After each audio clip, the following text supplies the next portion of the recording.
The world of cognitive biases. Picture yourself in a grand library, surrounded by endless shelves of books. Each book represents a decision, a thought, a belief shaped by the subconscious workings of your mind. Among these volumes lies a hidden influence, silently weaving its narrative into your life story. Cognitive biases. Cognitive biases are systematic patterns of deviation from norm or rationality in judgment. They affect everyone, from tech geniuses in Silicon Valley to the humble reader nestled in their corner of the world. Understanding these biases is like uncovering the magic tricks our minds play on us. Imagine the anchoring effect, where your decisions are overly influenced by the first piece of information you receive. Consider a scenario where a high price tag on a car affects your perception of its value, even after discounts are revealed. The initial number lingers, anchoring your judgment. Biases aren't just quirks of perception, they drive major decisions in economics, politics, even personal relationships. Confirmation bias can lead us to favor information that confirms our preconceptions, blinding us to alternative viewpoints. This echoes through echo chambers online, shaping discourse and opinion. At their core, biases reveal fundamental truths about human cognition. They simplify complex decisions, acting as mental shortcuts. However, they can also lead us astray, distorting realities and clouding judgment. Could it be that these biases, while often misleading, also serve a purpose in our evolutionary history? They might have guided ancestral survival in uncertain environments, favoring speed over accuracy. So, we ask, how aware are you of your biases? Recognizing them provides a lens, not to remove them, but to understand and compensate for them.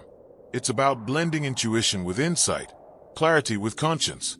Exploring cognitive biases isn't just an academic exercise. It's a journey into the architecture of our minds. As you navigate this maze of biases, you learn not just about thinking but about living. Just as the library's shelves hold hidden stories, each bias reveals a chapter in the grand narrative of human complexity. The confirmation bias. Imagine walking into a dimly lit room, where every wall is lined with mirrors. These mirrors don't just reflect your image, they echo only the parts of you that already fit your deepest beliefs, distorting the rest. The more you look, the clearer the reflections become, but only of what you want to see, and the shadows of doubt fade into the background. This is the quiet power of confirmation bias, our mind's way of shaping reality to suit what we already believe. Confirmation bias is the tendency to seek out, interpret, and remember information that supports our preconceptions while ignoring or dismissing evidence that contradicts them. It's a natural but insidious mental shortcut. Why does it matter? Because our beliefs shape how we interpret the world, and if our minds only see what aligns with them, we risk building a reality that's incomplete or even false. Consider the story of Lisa, who strongly believes that her favorite candidate is the best choice for leadership. Every news article that praises her candidate is read with enthusiasm, reinforcing her conviction. Meanwhile, unfavorable reports are ignored or rationalized away. Over time, this selective perception deepens her conviction, creating an echo chamber where her beliefs are confirmed and her doubts silenced. In everyday life, we do this with politics, health, relationships, and even our self-image, often without realizing it. But the implications run deeper. Confirmation bias isn't just personal, it shapes societies, fuels polarization, and impairs collective progress. Social media algorithms, by feeding us content that aligns with our previous clicks, amplify this effect, trapping us in a bubble of our own reinforced beliefs. In this echo chamber, the paradox emerges. The more we seek certainty, the less objective our understanding of reality becomes. This tendency touches a universal human fear, being wrong.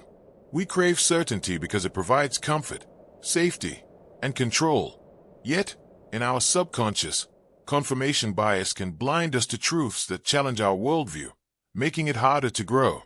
It whispers that if we only see what we want, the world will stay safe and predictable. But the truth is, the only real danger lies in refusing to see beyond our own reflections. Is our mind's invitation to comfort also a trap? Could our relentless pursuit of confirming what we believe actually shield us from growth, from truth? The paradox is that the more convinced we are of our certainty, the less likely we are to truly understand. The challenge isn't just in knowing facts, but in questioning the lens through which we view them. Perhaps the greatest insight is this: awareness of confirmation bias is the first step. When we recognize that our mind favors certain truths over others, we can begin to gently confront our own reflections, acknowledging that our perspective is just one view among many.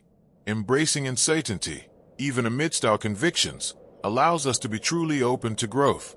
Because in the end, the quest isn't about certainty, but about humility, the wisdom to ask, what am I not seeing? The anchoring bias. Imagine finding yourself on the vast ocean, your ship anchored firmly to one spot, preventing your exploration of the endless blue expanse. The weight beneath the waves acts as a tether, invisible yet unyielding, shaping where you drift and how far you venture.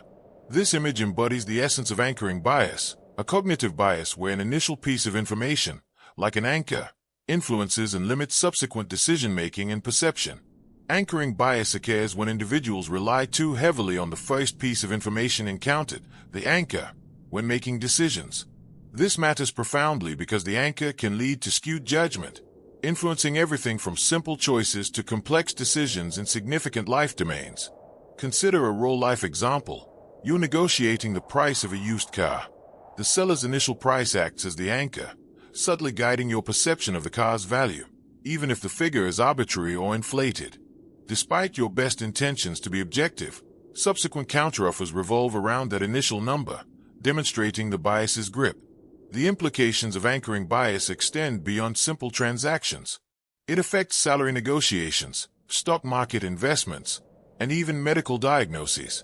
In each scenario, the initial information can mold outcomes, often subconsciously setting expectations and boundaries for what is considered reasonable. This bias taps into universal human experiences and needs, a desire for certainty, a tendency to trust our first impressions, or the comfort of a stable point of reference. Anchoring feels intuitive because it simplifies complex decisions, offering a baseline from which to build understanding. However, this can lead to complacency, where challenging the initial information might reveal deeper truths. Consider common beliefs. Are we as rational as we think? The anchoring effect questions our myth of objectivity and invites critical thinking about how initial signals can disproportionately impact our understanding. It challenges us to question whether the first piece of information is always the most relevant or reliable. Reflecting on anchoring bias, we recognize its pervasive influence. It manifests in personal decisions, from finances to relationships, where the earliest perceptions may skew expectations and judgments over time. The paradox lies in its subtle nature.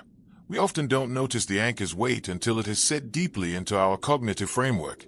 Ultimately, the insight we gain is one of mindfulness, to be aware of our proclivity to anchor, to question initial assumptions, and to allow flexibility in our thoughts.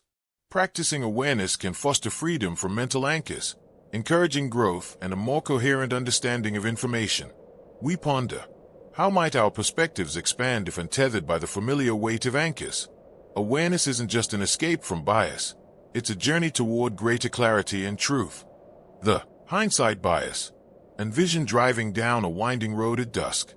The path ahead shrouded in shadow and uncertainty, while your rearview mirror reflects the path you've traveled, now illuminated by the fading light of day. Everything behind seems clear, every twist and turn perfectly obvious in retrospect. This is the essence of hindsight bias, where past events seem clearer, simpler, and more predictable than they actually were. Hindsight bias is the tendency to see events as having been predictable after they have already occurred. It matters because it shapes our memory and judgment, influencing how we learn from experiences and how we interpret past decisions. This bias transforms the unpredictable into the inevitable, often distorting true understanding and learning. Consider the story of Mark, who invested in a startup that later became wildly successful. With newfound wealth, he reflects on the decision, telling friends he knew it all along. Yet, in truth, Mark was as uncertain as anyone else, and his rationale at the time was fraught with doubts. His current narrative overshadows the uncertainty he originally faced, illustrating how hindsight bias edits our memories, reshaping them with the apparent inevitability of outcomes. The implications of hindsight bias extend beyond personal reflection. It affects legal judgments, where jurors assess decisions of others with the clarity of hindsight, often unfairly. It influences scientific research, where failed hypotheses seem foolhardy only after evidence refutes them. It impacts education, unable to appreciate the unpredictable nature of discovery and innovation. The false clarity of hindsight can lead to unjust attributions of blame or credit. At its core, this bias touches a universal human experience, our comfort with certainty. We long for a coherent story that explains the past, offering a sense of control and predictability. Hindsight bias speaks to that yearning, but risks slipping into complacency, where the complexities and chaos of reality are smoothed over by a narrative of "I knew it." Challenging this bias means questioning our assumptions about foresight and inevitability. Are outcomes truly as clear as they appear in retrospect? Did we really foresee events, or are we weaving a new narrative that conveniently fits the outcome? This invitation to introspect can foster humility and open-mindedness about what we genuinely knew versus what we only realize in hindsight. Reflect on how this bias shapes personal reflections, career choices, or societal events. Do we acknowledge the uncertainty faced in the moment, or do we revise history to align with current understanding? The paradox is that our adjusted memories can feel more authentic than the true experience. Recognizing this can guide us to view past events with greater nuance and minimize the distortion effects in storytelling. Ultimately, the insight is about embracing uncertainty and learning from unpredictability. Just as every reflection in the mirror changes with time, accepting the unknowns reminds us of the dynamic nature of life. We ponder, how might our growth shift if we valued questions over solutions? Awareness of hindsight bias is more than a defense against erroneous judgment. It's an opening to view past and future with balanced clarity and curiosity. The availability heuristic. Picture standing on a shore, captivated by the ocean waves crashing on the sand. Each wave you see fills your senses, dominating your immediate experience.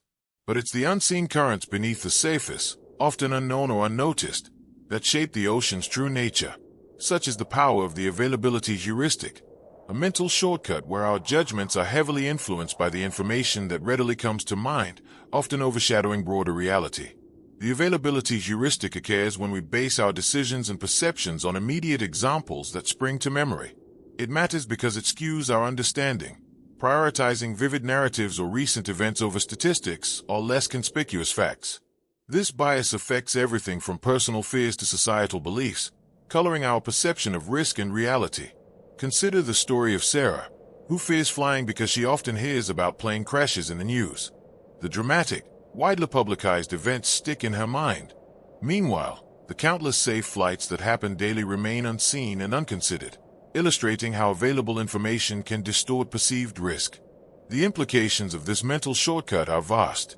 Personally, it can lead to irrational fears or decisions, such as overestimating the danger of rare but memorable events while neglecting common risks. On a societal level, it can influence policy decisions, media coverage, even the collective consciousness, often guiding actions based on memorable misinformation rather than balanced evidence. This heuristic reflects a universal challenge, the preference for the tangible over the abstract, the seen over the unseen. It taps into our innate tendency to simplify complexity and our emotional response to vivid stories. Yet, reliance on readily available memories can deter comprehensive understanding, leading to overconfidence in incomplete perceptions. Common beliefs often assume we are rationally aware of risks and probabilities. But the availability heuristic invites us to confront the reality that our views are frequently shaped not by full information but by what is most memorable. Are we truly seeing the whole picture, or simply what floats closest to the surface of consciousness? Reflect on how this bias influences choices, from assessing personal safety to interpreting world events. Does the most immediate impression color genuine understanding? Recognizing this bias encourages introspection about the stories that persist in our minds and why they wield such influence. Ultimately, the insight we gain is one of mindfulness and inquiry, acknowledging the shadows where unseen currents of data reside. By questioning the immediacy and appeal of information, we open ourselves to a broader perspective. We ponder, what wisdom lies beneath the waves of first impressions? Awareness of the availability heuristic is more than resisting easy thinking. It's an exploration into the vast sea of truth that lies beneath. The Dunning-Kruger effect. Imagine standing at the base of a mountain, staring confidently at its peak that rises sharply into the clouds. It seems close, attainable, and you might feel as if reaching it is a mere matter of hours. Yet, as you begin your ascent, reality unfolds, new challenges emerge, and the crest continues to recede into the sky, revealing a distance much greater than perceived. This is the essence of the Dunning-Kruger effect, a cognitive bias where individuals with low ability at a task overestimate their competence, unable to recognize their lack of skill due to their insufficient understanding. The Dunning-Kruger effect explains how lack of awareness results in inflated self-assessment. This matters because it affects decision-making and learning, creating barriers to personal development. It's an ironic loop where limited knowledge prevents recognizing one's own ignorance, leading to overconfidence in opinions and abilities. Consider the story of Tom, a novice chess player who believed he could quickly master the game. Initial victories against beginners inflated his confidence, prompting him to challenge an experienced player. However, faced with sophisticated strategies and complex patterns he had never encountered, Tom's confidence shattered, illustrating the gap between perceived and actual competence. The implications of this effect stretch beyond individual experiences. In the workplace, it can lead to complacency and inadequate performance. Socially, it creates echo chambers where uninformed opinions are reinforced without critique. In broader contexts, Dunning-Kruger influences political discourse, scientific skepticism, and public health decisions, where overconfident assertions might overshadow expertise. This bias touches universal human experiences, a yearning for competence, identity formation, and the fear of vulnerability. It highlights a shared struggle, balancing confidence with humility, acknowledging that initial steps on a learning journey can seem deceptively simple. Yet, it is this very recognition, the humility to know what we don't know, that propels growth and understanding. Challenging common beliefs, we often assume expertise aligns with confidence. However, the Dunning-Kruger effect invites us to question whether confidence always correlates with skill. Does certainty signal understanding, or could it mask a deeper ignorance? Critical exploration of our own opinions and capabilities encourages deeper awareness and self-reflection. Reflecting on this bias, we gain insight into personal introspection and development. Recognize moments when overconfidence shields us from new learning opportunities. Embrace the paradox. Genuine understanding emerges not from having all the answers but from asking the right questions and embracing the unknown path. Ultimately, the philosophical insight is about growth through humility. How might embracing our own limitations and rejecting complacent certainties reshape our path? Awareness of the Dunning-Kruger effect is not merely about adjusting self-perception. It's a step towards a more authentic, enriching lifelong learning journey. The self-serving bias. Imagine standing in a grand hall of mirrors, each one angled to catch your best side and mute your flaws. As you move, these mirrors adjust slightly, always framing you in the most flattering light. This hall exemplifies the self-serving bias, our tendency to attribute successes to our own efforts and failures to external factors, protecting our self-esteem but distorting reality. Self-serving bias is a common psychological tendency, where individuals interpret information in ways that enhance their self-esteem, safeguarding their self-image. This bias matters because it can skew personal growth, hinder learning from mistakes, and affect interpersonal relationships. By shifting blame and claiming undue credit, it disconnects aspiration from accountability. Consider the story of Emma, who consistently credits her high exam scores to her hard work but blames poor grades on unfair questions or teachers. This selective attribution shields her self-esteem but prevents her from addressing areas for improvement. Her experience highlights how self-serving bias creates a protective barrier between our self-concept and external judgments. The implications of this bias stretch beyond personal reflection. In professional settings, it can lead to conflicts, with colleagues attributing team successes to individual efforts but project failures to peers' contributions. On a societal level, it affects public policy and leadership, where policymakers might credit successes to governance but attribute unmet goals to global factors or past administrations. This bias resonates with universal human experiences, the desire for self-preservation, recognition, and the innate need to perceive oneself positively. It taps into our emotional psyche, offering comfort and assurance but at the risk of stagnation and misrepresentation. Deeply rooted in human nature, it challenges the balance between pride and humility, self-acceptance, and self-improvement. Common beliefs often assume that personal success is purely individualistic, neglecting the network of influences that contribute to outcomes. Self-serving bias invites critical examination. Does aligning with success truly reflect personal merit, or do interdependencies of context and chance play a larger role? This scrutiny fosters a broader, more holistic understanding of achievement. Reflect on how this bias manifests in personal behaviors, from attributing skills to luck, downplaying weaknesses, and managing social perceptions. It emphasizes a paradox. Protecting self-esteem through bias might preserve current identity but limits future potential in relationships. Embracing vulnerability and acknowledging complexities gets us closer to authentic self-growth. Ultimately, the insight gained is the value of reflective self-awareness. By recognizing and challenging self-serving bias, personal growth becomes less about shielding ego and more about embracing learning opportunities. We ponder, how can we open our hall of mirrors to broader perspectives, embracing both strength and imperfection? Awareness is not just avoiding bias, it's an evolving exploration of the true self. The status quo bias. Imagine an untouched garden path surrounded by dense forest, its worn stones shaped by countless footsteps over time. Though the woods beyond hum with potential, the path remains familiar, offering safety and certainty with each step. This path represents the status quo bias, the tendency to prefer things to remain the same, resisting change even when alternatives might bring improvement. Status quo bias arises from our inherent desire for stability and familiarity. It matters because it influences decisions, keeping individuals and societies grounded in routine and tradition, sometimes at the expense of progress. It dictates choices from mundane preferences to significant life decisions, subtly anchoring us in what is known rather than exploring new possibilities.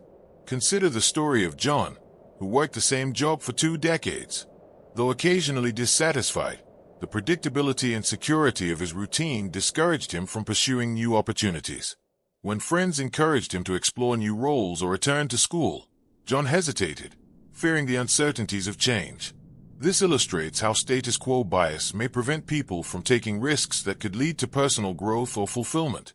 This bias's implications reach beyond individual narratives.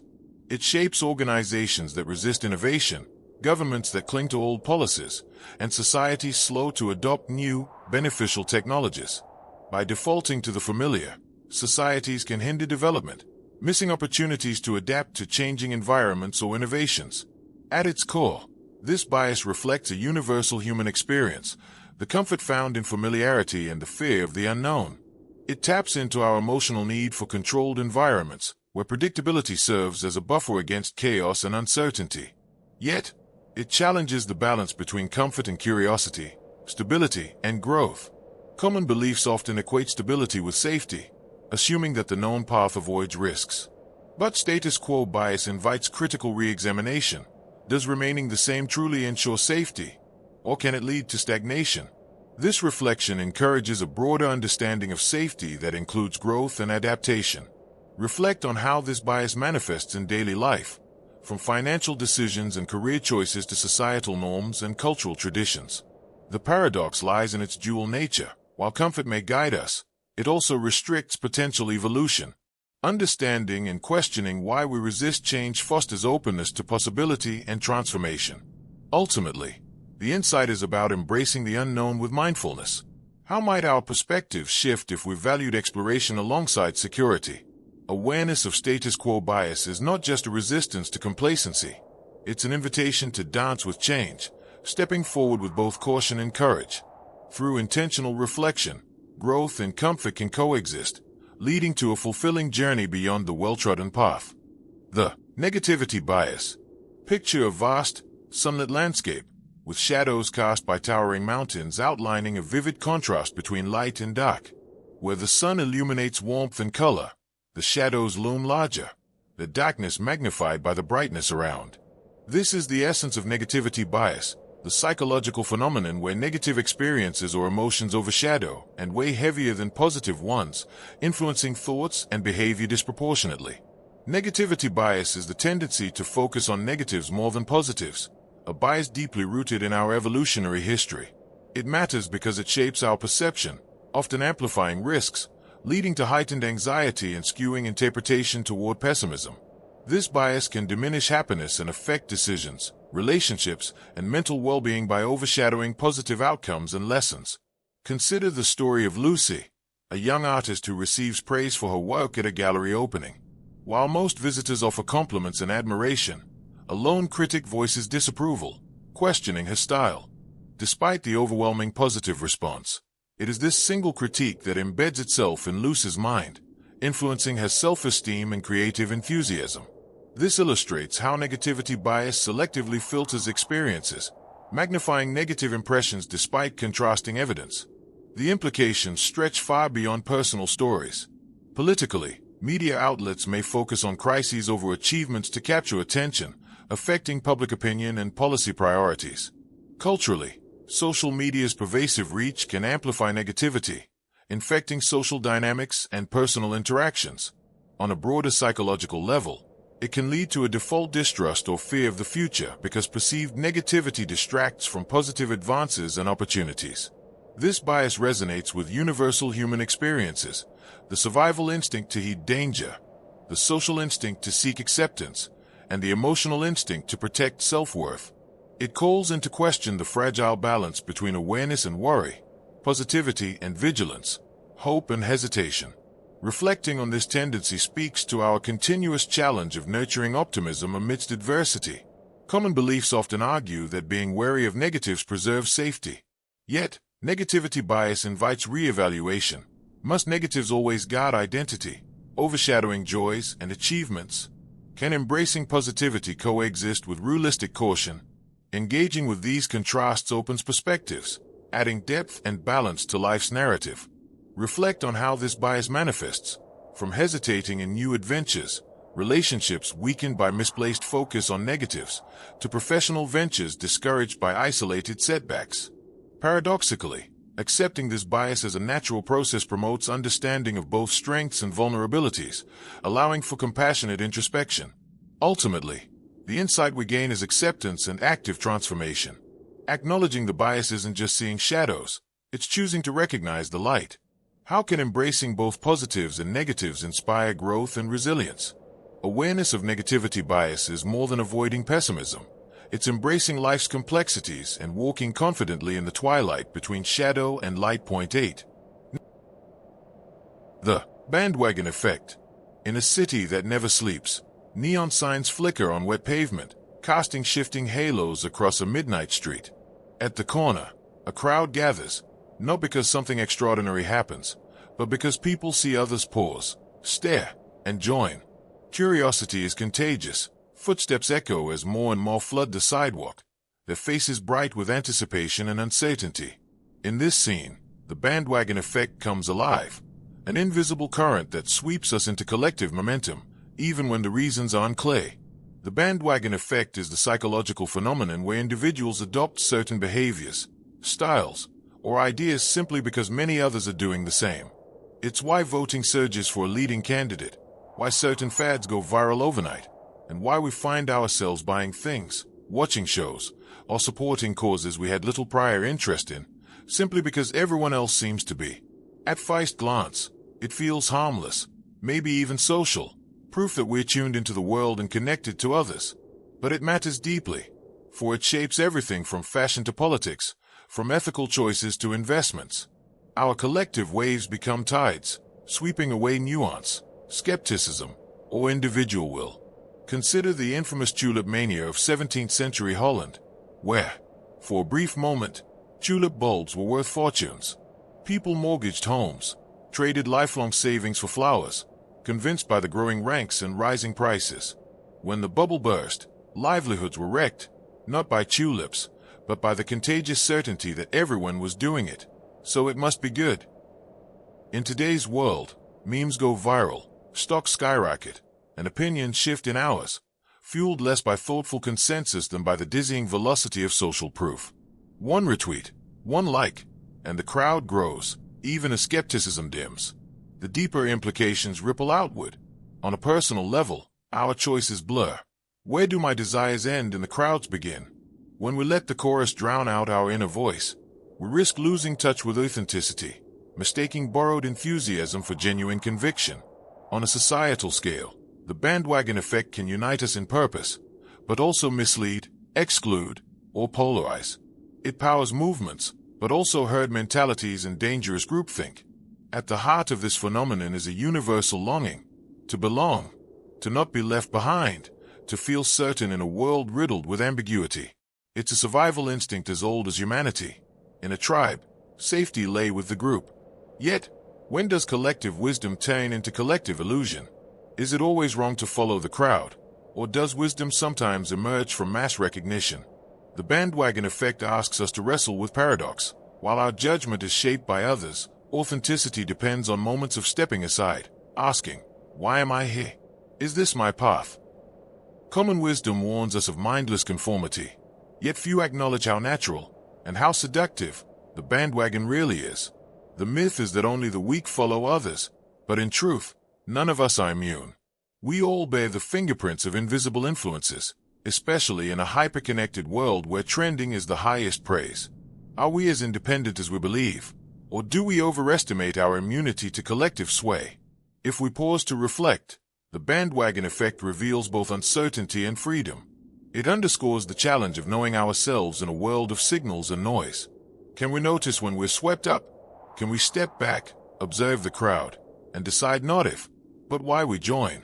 In the blurred boundaries between self and society, there is room for humility and curiosity, a willingness to question, to be alone if necessary, to return to the crowd with eyes wide open. In this midnight scene of swaying neon and converging strangers, perhaps wisdom is found not in never joining, but in knowing, deeply, why we choose to step on, or off, the bandwagon. The sunk cost fallacy. Imagine trudging across a twilight desert, every step forward weighed down by a sack you carry on your back. Inside, instead of water or nourishment, the bag holds nothing but yesterday's coins, shiny tokens dropped with every past decision, each mistake, hope, hour, and effort spent. With the horizon stretching before you, the question lingers: will you keep carrying what no longer serves, or will you finally let go and move lighter into the unknown? This is the heart of the sunk cost fallacy, the psychological trap that binds us to past investments, be they time, money, energy, or emotion, long after their value is lost. Rather than walking away from a failing course, we persist, compelled by the haunting refrain, "But I've already come this far." We stay in draining jobs, unfinished books, or flawed relationships, haunted not by hope for the future, but by reluctance to abandon what's already been spent. Consider a story familiar to almost everyone, the halfway movie walkout. Imagine sitting in a theater, two-thirds through a film that disappoints at every scene. You want to leave. The evening air sounds sweeter than another minute of mediocrity. But you grit your teeth and stay put, because you've already bought the ticket and wasted an hour. Rationally, staying cannot reclaim lost time or money. Only future minutes are in your control. Emotion, however, urges you to persist, to squeeze value from what is irretrievable. Thus, the sunk cost fallacy wins. The consequences of this fallacy ripple throughout life. In business, it leads to throwing good money after bad, funding doomed projects because of past expenditures. In relationships, it's staying because we've been together for years. In personal ambitions, it's the tireless pursuit of a dream long since changed, out of loyalty to one's past self. At its core, the sunk cost fallacy is a tug-of-war between what's done and what's possible, past and future. Its roots are deeply human. We are creatures of narrative and continuity. Abandoning a path feels like discarding our efforts, admitting defeat, or losing part of our identity. We crave meaning for the energy spent. We want the storyline to justify itself. Yet, wisdom flickers in the realization that today's freedom requires releasing yesterday's burdens. The paradox is that clinging too tightly wastes not only what has gone, but also what could yet be. There are myths to challenge here. Some say persistence is always a virtue, that quitters never win. But is victory always in staying the course, or sometimes in letting go? Is it noble to endure any cost, or wiser to cut losses and choose anew? To question these beliefs is to peer into the heart of how we reckon with loss and regret, and how we imagine second chances. Reflect for a moment. Where do you feel this tug in your own life? In what ways do you carry yesterday's coins, convinced you must walk ever further with their weight? The sunk cost fallacy operates subtly, sometimes dressed as loyalty, sometimes as pride. Its grip softens when seen for what it is, not a mark of failure, but an invitation to respond differently. Ultimately, the lesson is not to despise stubbornness or scorn the past, but to cultivate a gentler clarity. To ask, at every crossroads, whether we are shaping our future freely, or merely honoring the debts of the past. Perhaps, if we can learn the art of releasing what's already lost, we'll find, step by step, that the horizon is lighter than it seems. The in-group bias. On an endless shore at dawn, a small group of children kneel in the cool sand, their fingers tracing a perfect circle around themselves. Within that sandy boundary, laughter feels brighter, stories more familiar, and the faces beside them are cherished and known. Outside the circle, other children draw their own rings, casting curious glances, sometimes wary, sometimes inviting. As sunlight rises higher, these circles both bind and divide, a silent geography of belonging. This is the living metaphor of in-group bias, the innate human tendency to favor those we perceive as us over those we see as them. It's why fans cheer wildly for their local team, why we're quick to excuse the missteps of colleagues we like, and why divisions, be they national, cultural, or even trivial, spring up effortlessly across the landscapes of our lives. In-group bias matters because it shapes how we see, feel, and act, oftentimes without us noticing. It nurtures community and loyalty, yet also seeds prejudice, exclusion, and blind spots that can harm both ourselves and others. Take, for instance, a neighborhood debate over a new playground. Longtime residents are sure their group knows what's best, dismissing newcomer suggestions before they are even heard. Everyone thinks their intentions are pure, protecting the neighborhood's character, upholding tradition, but beneath the surface, the lines are drawn by invisible chalk, our viewpoint, our history, our people. What starts as civic pride quietly drifts toward defensiveness and distrust. The deeper consequences unfold in many shapes. On a personal level, in-group bias can offer a sense of belonging, safety, and identity. We root for our group because it makes us feel anchored in a world that is vast and uncertain. Yet, that anchor can sometimes become a tether, one that limits our curiosity, dulls our empathy, or clouds our judgment. On a societal scale, in-group bias can fuel conflict, impede progress, and entrench injustice, as competition over scarce resources or recognition overshadows the common humanity we share. At its core, this bias taps into primal feelings: the hunger to belong, the fear of being left out, the comfort found in similarity. In every schoolyard, family, workplace, and online space, we seek circles where we are understood and accepted. But the story doesn't end with acceptance. It's shadowed by the problem of the other. Each time we feel relieved by being in, someone else bears the burden of being out. Culturally, we often admire loyalty and group solidarity, assuming they are always virtuous. But is every in-group benefit harmless? What stories do we overlook, or voices do we silence, when we cling too tightly to our circles? Is it possible to cultivate strong belonging and open-hearted fairness at the same time? These are unsettling questions, for they challenge the myths of pure objectivity or universal compassion. Reflection reveals how often in-group bias whispers in our lives, in the glances exchanged at meetings, in loyalty split between old friends and new ideas, in the boundary lines we draw thoughtlessly or out of habit. Sometimes the circles are bold and intentional, other times they are mere shadows on the sand, unnoticed but influential. Ultimately, the challenge is not to erase circles in the sand but to recognize them, to stay awake to the ways our minds gravitate toward us and them, and to choose, whenever possible, the harder path of curiosity, humility, and openness. Perhaps the greatest wisdom lies in asking, how wide can I draw my circle, and what do I lose or gain in crossing its lines? Every shore is shaped by the tides that come and go, and every circle, if we are brave, can be gently redrawn. The optimism bias. Imagine a lone traveler standing before a mountain at sunrise. Though mist clings to the slopes and the path winds far beyond what the eye can follow, the traveler steps forward with a spark in their heart and a smile on their lips, certain that beyond each bend there lies good fortune and clear weather. The air is crisp with possibility, and even though experience whispers of storms, fatigue, and the unknown, the traveler presses on, buoyed by a quiet, persistent hope. This is the enduring heartbeat of optimism bias, the unshakable belief that, somehow, our roads will be smoother, our journeys luckier, our futures brighter than the shadows might suggest. Optimism bias is the cognitive inclination to overestimate the likelihood of positive events and underestimate the likelihood of negative ones happening to ourselves. It matters because it touches nearly every arena of life, From personal health and financial decisions to the expectations we set for relationships, careers, and even the world at large. We plan weddings without anticipating rain, launch businesses believing we'll beat the odds, and drive past the speed limit assuming that accidents happen to other people, but not to us. In many ways, this gentle distortion feels like the oil that softens the grind of daily living. Consider the first-time entrepreneur.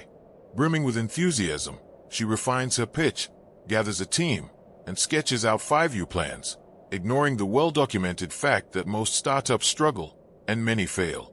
Her optimism buoys her through setbacks, persuades investors, and keeps her investing time and resources even when the terrain roughens. Sometimes, this hope is rewarded. Other times, stubborn belief leads her deeper into risk, doubling down on projects that would be wiser to abandon. Whether she ultimately succeeds or not, her journey is shaped by the lens of optimism. The deeper implications of optimism bias are double-edged. On the personal level, it acts as a cushion against anxiety and despair. Without some measure of hope, how would we ever muster the nerve to love again after heartbreak, or to strive for better when the world disappoints? A dash of optimism can fuel resilience, motivate goals, and foster innovation. Yet, unchecked, this bias can morph into neglect, delays in seeking medical care, overestimating our control in uncertain situations, or underpreparing for disasters that feel too remote for someone like me. Universally, we share a longing to believe in the best for ourselves, a sense that in some secret way, we are favored by fortune. This hope shields us from everyday gloom, but also blinds us to preparing wisely, forgiving mistakes too easily, or facing reality when hope alone cannot build the future. Our collective optimism, on a grander scale, sometimes fuels bubbles, wars, or environmental crises when caution is dismissed for wishful thinking. We are often taught that optimism is a virtue, that positive thinking conquers all. But is believing it won't happen to me always wise? What seems like confidence can sometimes be disguised denial. Why is it so tempting to let hope shape our facts, to see only as far as the next bend, and trust there will be sunlight? How much of this is necessary illusion, and how much is dangerous neglect? By questioning optimism itself, we try to find the delicate balance between hope and realism. Reflect for a moment. Where do you catch yourself believing in better odds than reason suggests? Where has hope carried you, and where has it led you astray? The paradox is not in whether optimism is good or bad, but in how it is wielded, as sustenance for progress, or as blindfold against danger. To walk the mountain path with rose-tinted glasses is, in some sense, to be human. Yet the wisest travelers remember to lift the lenses sometimes, and to pack for rain as well as sunshine. In the end, perhaps the richest life is one where hope and realism are partners rather than rivals, where optimism is a wellspring for courage, and awareness is the compass that points us wisely onward. How do we dream bravely while also planting our feet firmly on the ground? That is a journey that lasts a lifetime. The framing effect. Imagine walking through a sprawling gallery of frames, each hanging in mid-air, each capturing the same sprawling landscape, a distant mountain, a wide river, a lone tree. Yet as you move from frame to frame, each one casts the same view in a different light. In one, the mountain is stark and foreboding under dense clouds. In another, it gleams with the gold of early morning. The river, sometimes placid, sometimes ominously swollen. Which is the true scene? The answer shifts with every frame, with every moment's perspective. This is the silent artistry of the framing effect. At its simplest, the framing effect is our susceptibility to the way information is presented, rather than the facts themselves, deeply influencing our decisions and perceptions. It matters because, every day, the frames others choose for us, and those we unconsciously pick ourselves, quietly nudge our choices in directions we do not always see or intend. Whether we're reading the news, making a medical choice, shopping, or judging others, the frame is rarely neutral. Consider, for example, a doctor offering a treatment. There's a 90% chance you'll survive, she says, and hope flickers in the patient's eyes. But if she says, there's a 10% chance you'll die, anxiety takes root in the very same soul, even though nothing in the underlying statistics has changed. It is not only the numbers, but their frame, that speaks directly to our hearts, altering the landscape of our decisions. The framing effect's reach extends far beyond medicine, to every arena where human hopes and fears meet information. Politicians frame issues as threats or opportunities to rally support. Marketers highlight what you gain, shrouding hidden losses. In relationships, we frame stories to protect ourselves or persuade, often unconsciously rewriting events to suit our roles of hero, victim, or misunderstood soul. The deeper implication is sobering. If perception is so easily swayed by subtle shifts in presentation, then how solid is our grip on truth? Are we living our own stories, or simply walking from one cleverly constructed frame to another? Universally, we are drawn to meaning, pattern, and certainty. It is a basic human longing to know, to understand, to control. But if what we see rests so much on the contour of a frame, then humility is required. Awareness that our certainties are rarely as fixed as they appear. Common wisdom urges us to look at the facts, as if facts alone are enough.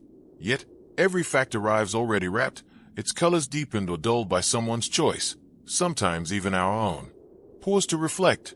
Which frames shape the way you see your life, your successes, failures, and grievances? Have you ever recounted a memory, only to realize you've told it many different ways, each fitting the mood or the lesson you need most in the moment? The framing effect is not just about manipulation from others, but about the quiet, ongoing act of framing reality for ourselves, sometimes brightening hope, sometimes darkening doubt. In the end, perhaps wisdom lies not in seeking a frame-free view, an impossible dream, but in learning to see the frames themselves, to step back from the gallery wall, to recognize that every window on the world, ours and others, is partial, shaped by unseen hands. With every new frame we notice, the landscape, or our understanding of it, begins to open wider, richer, and more mysterious than before.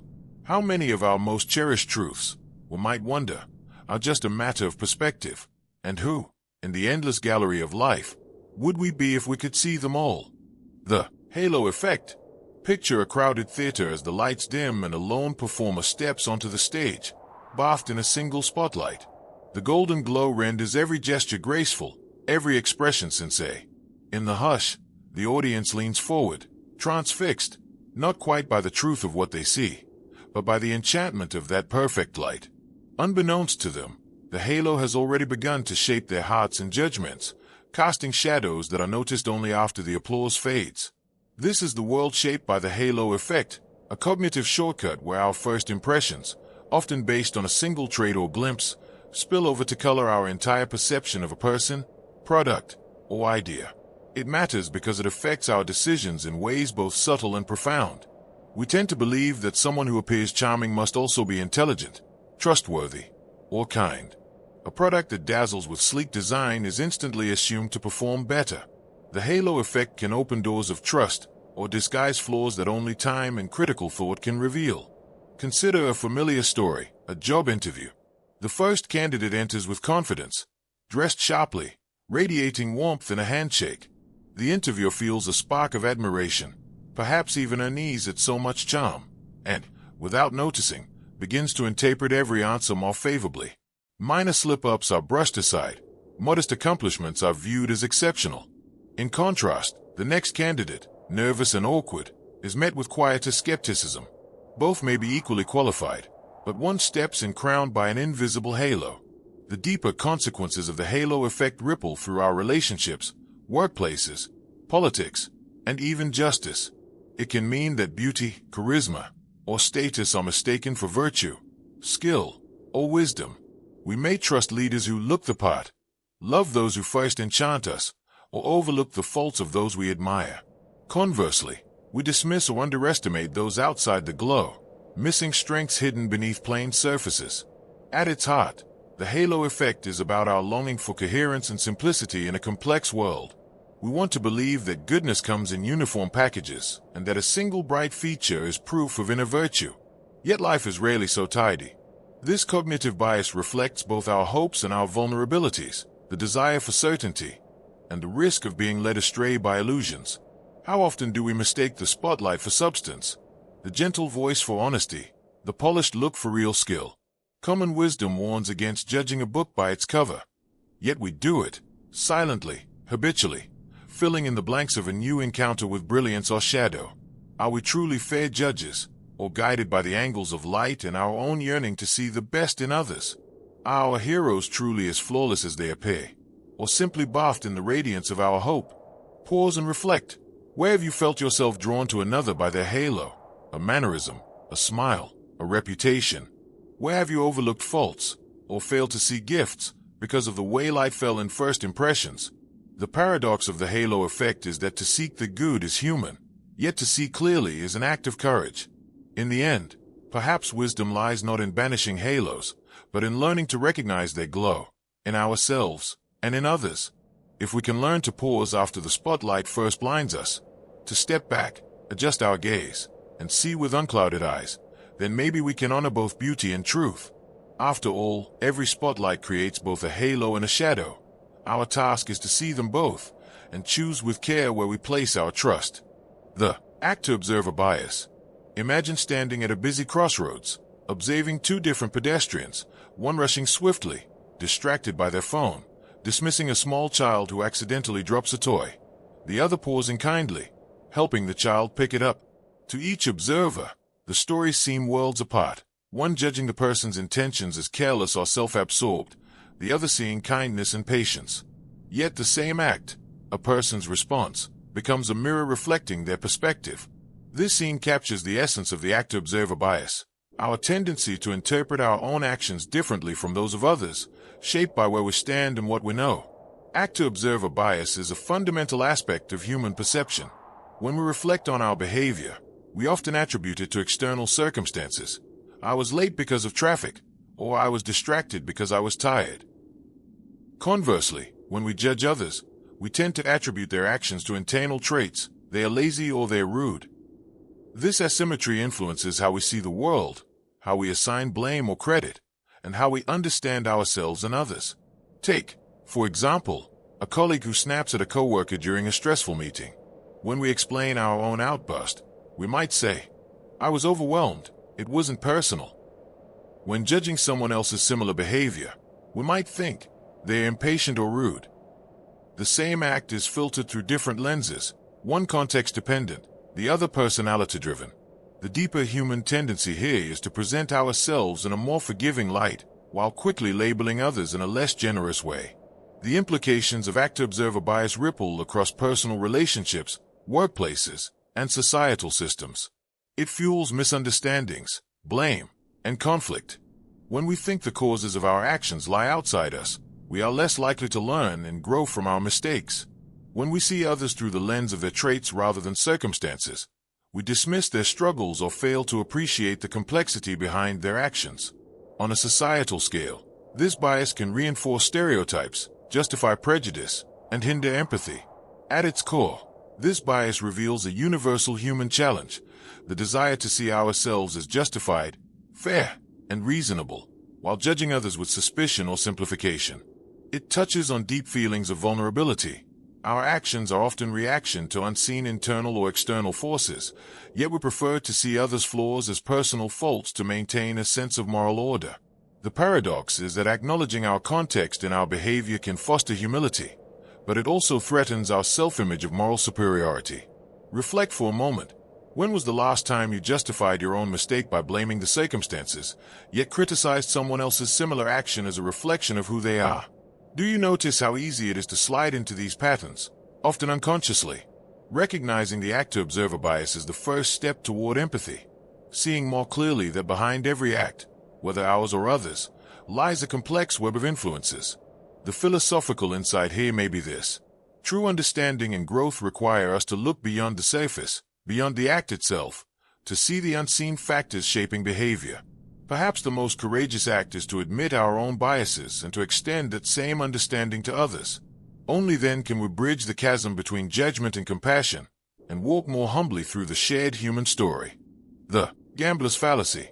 Imagine standing at a roulette wheel, watching a small white ball dance erratically across the spinning surface. The wheel slows, and the ball lands on black, yet the gambler, eyes fixed on the now faded streaks of history, begins to believe that red is due to come next.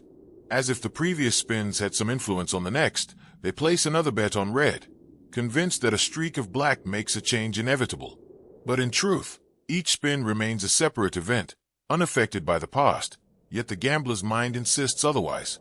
This scene captures the gambler's fallacy, our tendency to believe that past random events influence future outcomes in situations that are, in fact, governed solely by chance.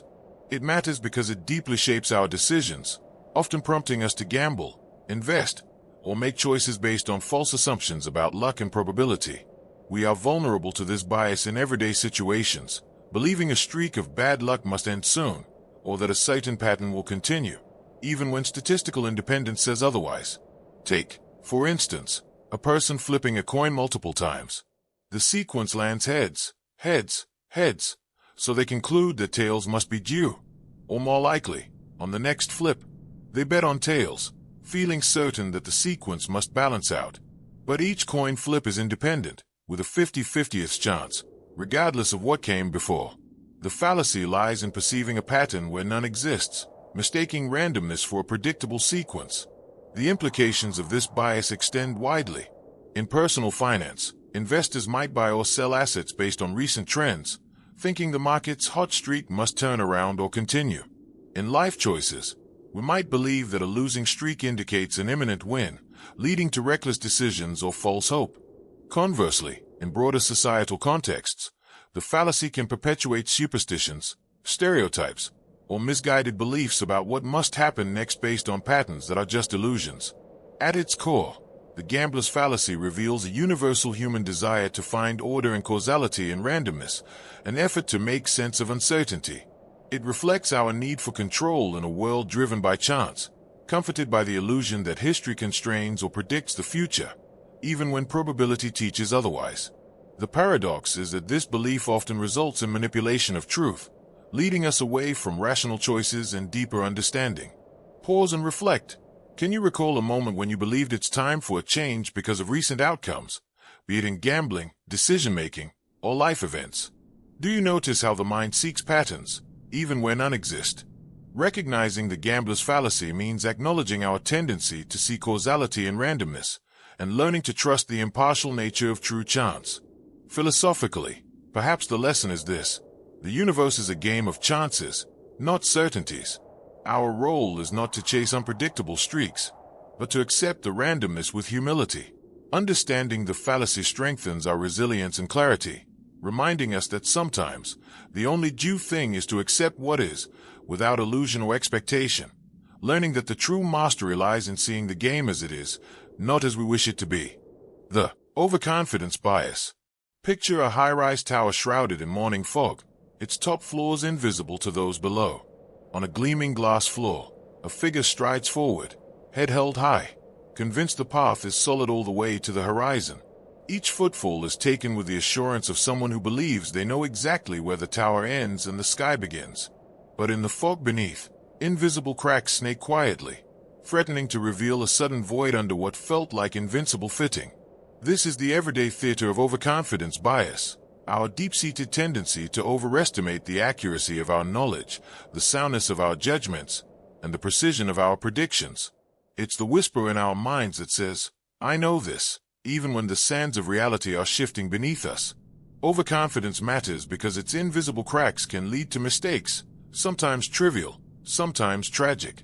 It fuels ambitious plans and brave risks, but also causes costly miscalculations in everything from business to relationships, driving us farther out on the glass than wisdom would recommend. Imagine a student walking into an exam, certain they've mastered every topic. Instead of double-checking their answers or reviewing possible weak spots, they breeze through the questions. Later, the test returns, punctuated with small errors, a formula overlooked, a wrong assumption left unchallenged. Confidence, in this moment, transformed from a source of motivation into a subtle tripwire that blocked caution and curiosity. The deeper implications of overconfidence radiate through our lives. It emboldens entrepreneurs to launch companies that change the world, but also to ignore risks that lead to ruin. It pushes leaders to rally people behind a cause, sometimes without honest reckoning with limitations or opposition. On a societal level, overconfidence can accelerate breakthroughs or amplify disasters. Think of financial bubbles, failed military campaigns, or medical errors, each often propelled by the conviction that this time, we know better. We all live, to some extent, with a desire to appear knowledgeable, capable, and in control. The discomfort of admitting doubt or ignorance runs deep. Vulnerability is rarely celebrated in a culture built on self-assuredness. And yet, the more we mask our uncertainties, the more we pave the way for unexpected mistakes. Universal wisdom may say, believe in yourself, but how often does it caution, believe in your doubts, too? We might ask, is confidence the same as competence? Where's the line between healthy self-assurance and dangerous overreach? What do we gain, or lose, when we fail to check the solidity of our own glass floors? The paradox of overconfidence lies in its double nature. It propels us forward, yet conceals pitfalls that only humility and reflection can reveal. Pause for a moment and look inward. When was the last time confidence caused you to overlook a detail, dismiss a warning, or close your mind to alternative viewpoints? How often do you listen for the subtle creak beneath your certainty? The truth is, overconfidence doesn't always announce itself with bravado. It can hide in small assumptions, unchecked routines, or habitual decisions. Perhaps the greatest growth comes not from always forging ahead, but from learning the quiet art of pausing, questioning, and listening for what we might not yet know. In a world that prizes conviction, the wisest among us learn to embrace their blind spots, to seek the fog rather than flee it. The glass floor may stretch before us, but only those who acknowledge its cracks walk with both courage and care, finding strength not just in knowledge, but in honest humility. The placebo effect. Picture a person sitting quietly in a treatment room, eyes closed, clutching a small, unassuming pill in their hand. Around them, the room feels almost magical. Perhaps the air shimmers slightly, as if the mind itself holds sway over what's happening. The person takes the pill, not knowing whether it's medicine or just a sugar capsule. Yet, moments later, they begin to feel relief, comfort, or even a surge of energy. Is it the pill, or the belief that it will work? That, in essence, is the heart of the placebo effect, a profound demonstration that the mind can influence the body, sometimes producing real change simply through belief. The placebo effect is the phenomenon where a harmless substance or procedure, without any direct therapeutic value, produces real improvements because the recipient believes it will help.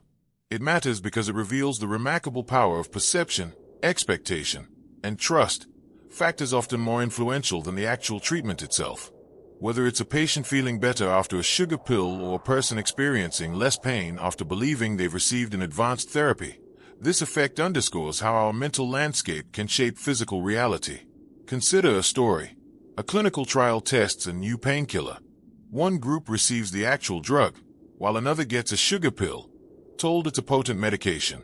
Surprisingly, the second group reports significant pain relief.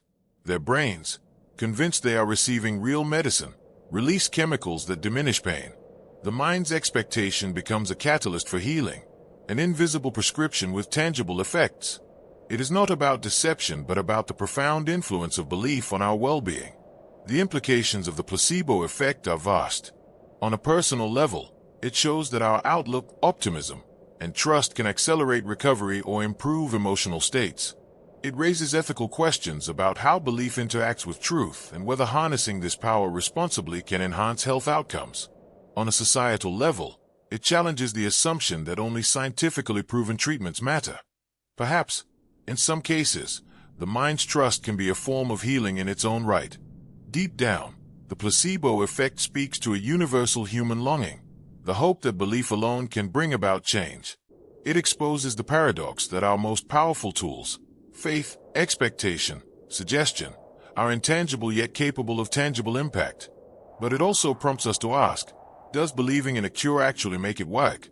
Or does believing simply alter our perception of reality? And in that question lies a profound truth. The boundary between mind and body, fact and faith, is more porous than we often admit. Pause and reflect. Have you ever experienced a moment where your belief in something made it feel real, whether good or bad? Do you notice how your outlook can influence your health or happiness? Recognizing the placebo effect invites us to see that sometimes, the most effective medicine is the trust we place in ourselves and the stories we believe. Perhaps the greatest healing power resides within the mind's capacity to imagine and trust, and the challenge is learning to nurture that trust wisely. Philosophically, if belief can change the body, then reality itself is rooted in perception. The mind's subtle alchemy shapes our experience of the world, an ongoing invitation to question what is real, what is imagined, and how much influence we hold over our own health and happiness. The ultimate truth may be this: the greatest healing begins when we believe in the possibility of being whole again. The salience bias. Imagine walking into a crowded room filled with bright neon signs, flashing headlines, and eye-catching posters all vying for attention. Amidst this chaos, one particular sign shines more brightly than the others. Its message is loud, clear, and impossible to ignore. As you focus on it, everything else blurs into the background, fading into insignificance. The neon sign commands your gaze because it's the most salient. Its color, size, or movement makes it impossible to overlook. But what if that bright sign isn't the most important thing? What if it's just the loudest? This scene captures the essence of salience bias, our tendency to focus on the most noticeable or striking aspects of a situation, often at the expense of the bigger picture or deeper truths. It matters because salience shapes our perceptions, decisions, and judgments daily. We pay attention to what stands out: an angry face in a crowd, a scandalous headline, an eye-catching advertisement, yet sometimes overlook the underlying facts, context, or nuances that are less obvious but more vital. For example, imagine a manager overhearing a heated conversation between two employees. The angry tone and loud voice grab everyone's attention, leading to the assumption of conflict or poor teamwork. But the truth might be that they are passionately debating a concept in a friendly discussion, while the real issues are hidden in subtle body language or quiet moments unseen. The most salient cues, loud voices, obscure the reality beneath. The deeper implications are profound.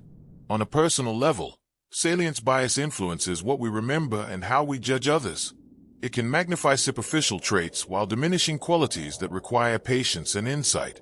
In society, it can distort priorities, highlighting sensational events while neglecting systemic problems. The bias reinforces our natural inclination toward shortcuts. What is loudest, brightest, or most obvious often demands our attention, even if it's not the most meaningful.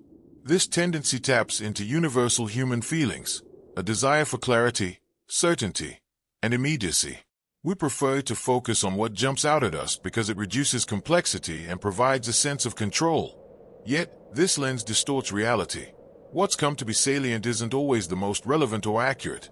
The paradox is that by chasing what is immediately noticeable, we risk missing what truly matters. Reflect on your own life. When have you been drawn to the most obvious detail, only to realize later that it was a distraction? How often do we make judgments based on superficial cues? Recognizing salience bias is about cultivating awareness, questioning what captures our attention and asking whether it's clouding our understanding.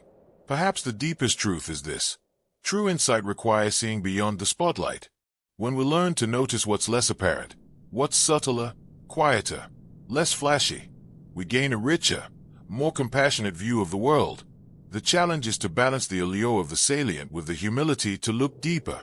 Only then can we move from mere reaction to thoughtful understanding, seeing not just what shines, but what truly deserves our gaze. The recency bias. Picture yourself in a grand concert hall after a symphony's final crescendo. As the last note reverberates through the air, you feel its echo lingering in your mind, powerful and poignant, while the opening movements fade into a distant memory. When the lights come up, you judge the concert by this ending moment. The memory of what just happened overshadows the fuller story, casting its shadow over your lasting impression. This is the magnetic pull of recency bias, a cognitive tendency to give more weight to recent experiences, events, or information when forming judgments or making decisions. It matters because it quietly warps our perception of reality, shaping how we remember, react, and plan. From evaluating people and performances to making choices in business or relationships, the most recent events often dominate, regardless of the deeper context. Take, for example, the employee whose year was filled with consistent, steady work but made a mistake just before their performance review. The error is fresh in their manager's mind, coloring the entire evaluation and outweighing months of positive effort. Or consider a student who, after a series of strong grades, struggles on the final exam. Parents and teachers, swayed by the recency of the struggle, may overlook the broader pattern of ability and progress. The deeper effects are far-reaching. On a personal level, recency bias can undermine our self-esteem or sense of stability.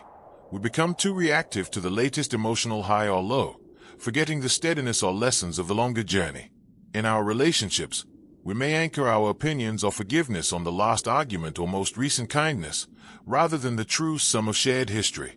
In business and politics, recency bias drives market swings, policy reactions, and public opinion, often distracting from enduring trends or hard-earned wisdom. Universally, this bias speaks to our longing for clarity and quick meaning. The brain craves shortcuts, and the freshest information feels most vivid. Yet, this shortcut is double-edged, reinforcing impulsiveness or short-term thinking where wisdom demands a longer view. We are comforted by the latest note, but risk losing the fullness of the music. Pause and consider. In what ways has your own judgment been shaped by the most recent conversation, crisis, or success?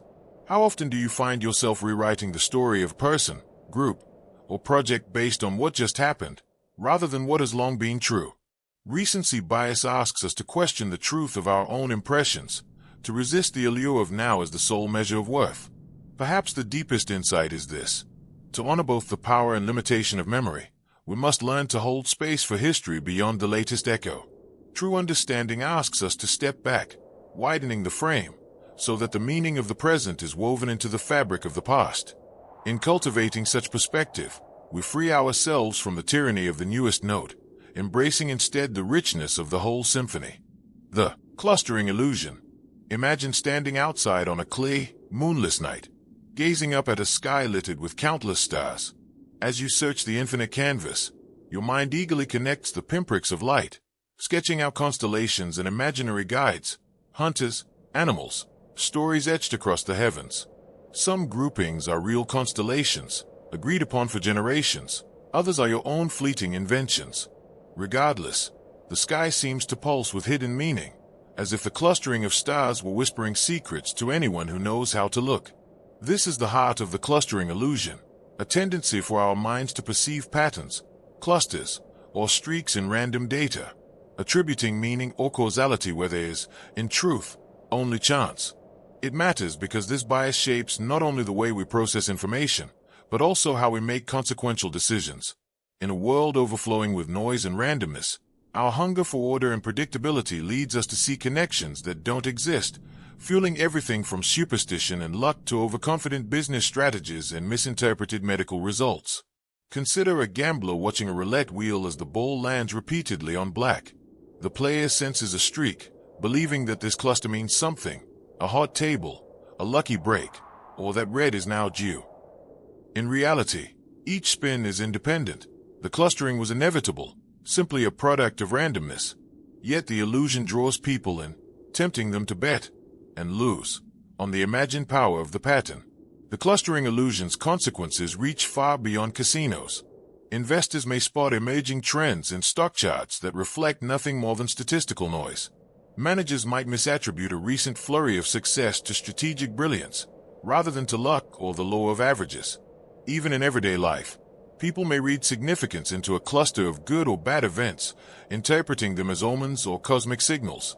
Our minds tie random events together, searching for comfort in a world that often defies prediction.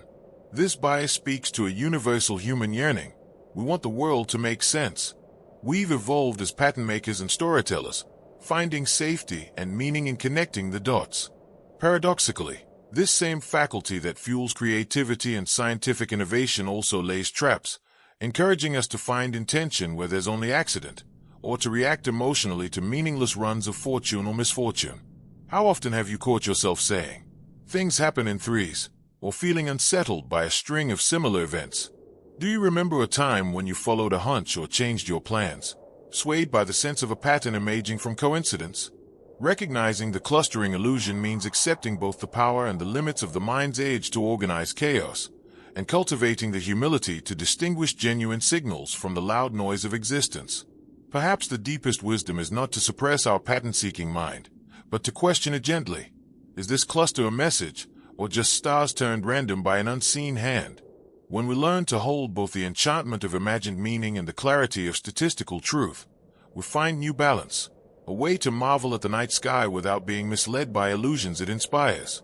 In that awareness lies the possibility of embracing mystery, living with patterns, but also with wonder at all that remains unpatterned, elusive, and free. The outcome bias. Imagine standing at the final square of an intricate board game, surrounded by friends who have watched every move with bated breath. As the last dice tumble across the board, the outcome, victory or defeat, overshadows the subtle calculations, careful choices, and risks taken throughout the game.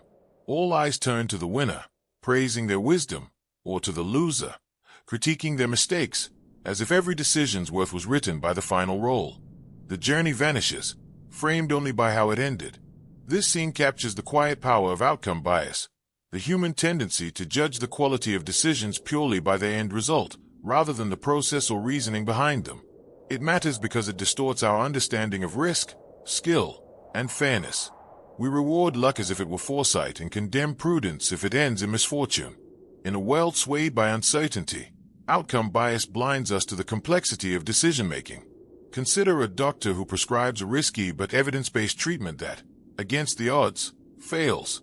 The outcome, painful and unexpected, draws criticism from family and colleagues. You should have chosen another path. But rewind time and imagine the same treatment produced a near miraculous recovery. The doctor is hailed for their brilliance and courage, though the reasoning was identical in both worlds. Hey, it is not the thoughtfulness or expertise, the how, that we judge, but merely the what happened after. The consequences ripple everywhere. Leaders are glorified or scorned based on fortunes often beyond their control. Investors are named visionaries or fools, companies dubbed reckless or innovative, parents labeled wise or naive, all after the fact, all dependent on the unpredictable twist of fate. On a personal level, we beat ourselves up over unlucky outcomes, or inflate our egos by mistaking a fortunate result for genius. The bias discourages learning, resilience, and humility, tempting us to rewrite the story to make sense of what, in truth, was always uncertain. At its core, outcome bias is a reflection of our deep discomfort with ambiguity and randomness. We want to believe that success follows virtue and failure follows error, because it makes the world feel just and predictable. But life's complexity rarely allows such clean equations. The paradox is that by confusing results for reasoning, we deny not only the role of chance, but also the bravery required to make decisions when the outcome is unclear.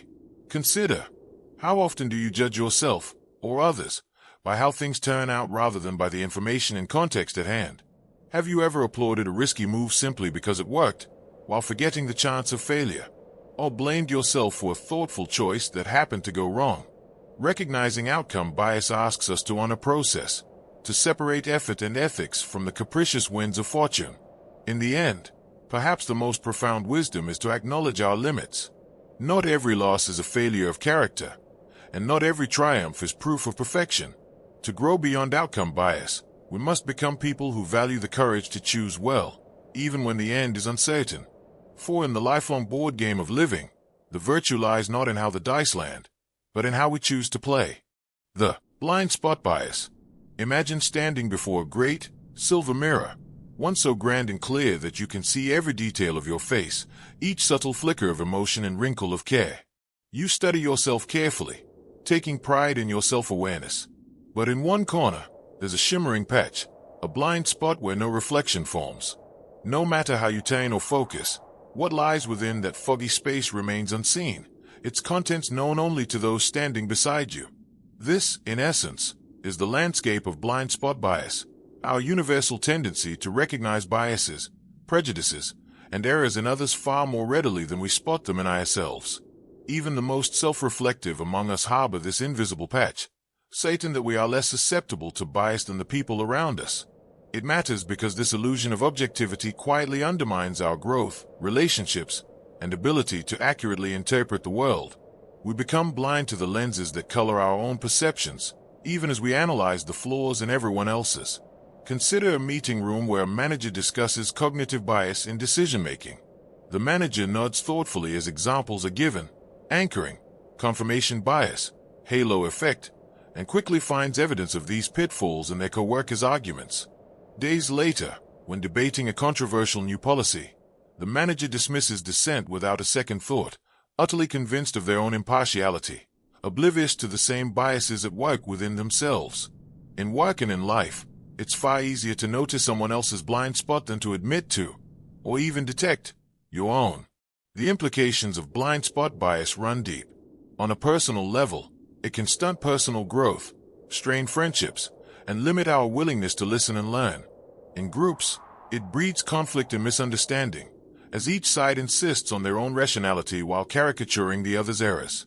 At scale, it can erode trust in institutions, scientific findings, or even family history, as we dig in our heels and see ourselves as uniquely clear-sighted in a world of the misguided. We all long to be fair, rational, and honest with ourselves. The uncomfortable truth is that our minds are hardwired for selective self-perception.